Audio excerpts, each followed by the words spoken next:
ಇನ್ನು ಮುಂದೆ ಇಲ್ಲೆಲ್ಲ ವಾಡಿಕೆ ಹೆಣ್ಮಕ್ಳು ನಾಟಿ ಮಾಡೋದು ಈ ಭಾಗದಲ್ಲಿ, ಈ ಹಳೆ ಮೈಸೂರು ಭಾಗದ ಕಡೆ ಹೆಣ್ಮಕ್ಳೇ ನಾಟಿ ಮಾಡೋದು ವಾಡಿಕೆ. ಅದರಲ್ಲೂ ಇವಾಗ ನಾಟಿ ಮಾಡೋ ಜನಸಂಖ್ಯೆ ಅಭಾವ ಆಗಿದೆ. ಅದರಿಂದ ಈಗ ಬೆಂಗಾಲದಿಂದ ಭಾಳಷ್ಟು ಜನ ಕಲ್ಕತ್ತದಿಂದ ಆ ಕಡೆಯಿಂದ ನಾಟಿ ಮಾಡ್ತಿದ್ದಾರೆ. ಎಷ್ಟು ಫಾಸ್ಟಾಗಿ ಯಾವುದೇ ಆದ ಶೈಲಿಯಲ್ಲಿ ಏನು ಕಟ್ಟನೆ ನೋಡಿ ಕಟ್ಕೊಂಡಿದ್ದಾರೆ. ಪೈರು ಕೂಡ ಅಲ್ಲೆಲ್ಲೂ ಕೂಡ ಕದರಬಾರ್ದು, ಆ ಥರ ಅದನ್ನು ಜುಟ್ಟು ಕಟ್ಕೊಂಡು ಕ್ಲೀನಾಗಿ ಎಷ್ಟು ಸೊಗಸಾಗಿ ನಾಟಿ ಮಾಡ್ತಾಯಿದ್ದಾರೆ.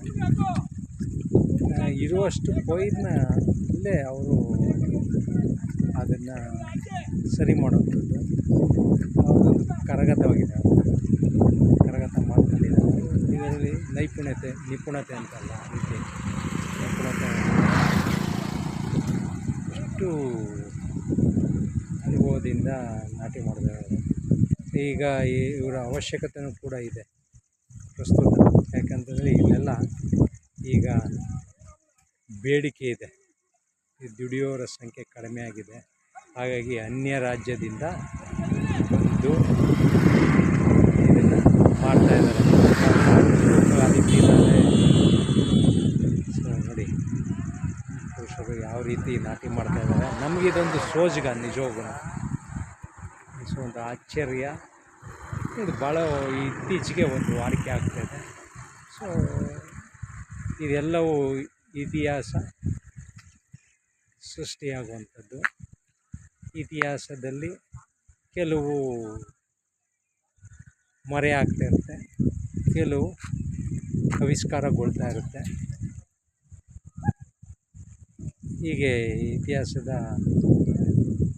ಇದರಲ್ಲಿ ಇವತ್ತು ಹೆಣ್ಮಕ್ಳು ನಾಟಿ ಮಾಡೋದು, ಸೊ ಅದು ಒಂದು ಅವ್ರದ್ದೇ ಆದಂಥ ನಾಟಿ, ಅದೆಲ್ಲವೂ ಈಗ ಈ ಮಟ್ಟಕ್ಕೆ ಬಂದು ನಿಂತಿದೆ.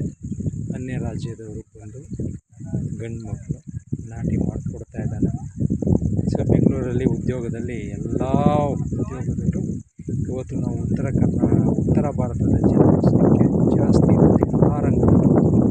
ಆದರೆ ಕೃಷಿಗೆ ಬಂದಿರಲಿಲ್ಲ. ಕೃಷಿಯೇತರ ಚಟುವಟಿಕೆಗಳಲ್ಲಿ ತೊಗೊಂಡಿದ್ದಾರೆ. ಇವತ್ತು ಬೆಂಗಳೂರಲ್ಲಿ ಬಹಳಷ್ಟು ಸಂಖ್ಯೆಯಲ್ಲಿ ಇವತ್ತು ದುಡಿತಾ ಇದ್ದಾರೆ. ಅದು ಒಂದು ಸ್ಪರ್ಧಾತ್ಮಕವಾದದ್ದು. ಆ ಸ್ಪರ್ಧಾತ್ಮಕವಾದದ್ದು ಸೊ ಒಂದು ಆರೋಗ್ಯಕರವಾದದ್ದೋ ಅಥವಾ ಇನ್ನೊಂದು, ಅದು ಟೀಕೆ ಟಿಪ್ಪಣಿ ನಾನು ಮಾಡುವಷ್ಟು ದೊಡ್ಡವನಲ್ಲ. ಆದರೆ ಬದಲಾವಣೆ ಜಗದ ನಿಯಮ ಅನ್ನೋ ರೀತಿ ಅದಕ್ಕೇನಾದರೂ ಒಂದು, ಈಗ ಇಲ್ಲಿ ಕೆಲಸ ಮಾಡೋವಂಥ ಜನಸಂಖ್ಯೆ ಕಡಿಮೆ ಇರೋದ್ರಿಂದ ಪರ್ಯಾಯ ವ್ಯವಸ್ಥೆ ಬೇಕಾಗಿತ್ತು. ಆ ಪರ್ಯಾಯ ವ್ಯವಸ್ಥೆ ಇದು ನಿರಂತರ ಆಗ್ತಾನೇ ಇದೆ, ಸಾಕ್ತಾನೇ ಇದೆ. ಹೀಗೆ ಇತಿಹಾಸ ಇದೊಂದು ಹೊಸ ದಾಪುಗಾಲು ಇಟ್ಟಿದೆ. ಥ್ಯಾಂಕ್ ಯು, ಎಲ್ಲರಿಗೂ ನಮಸ್ಕಾರ.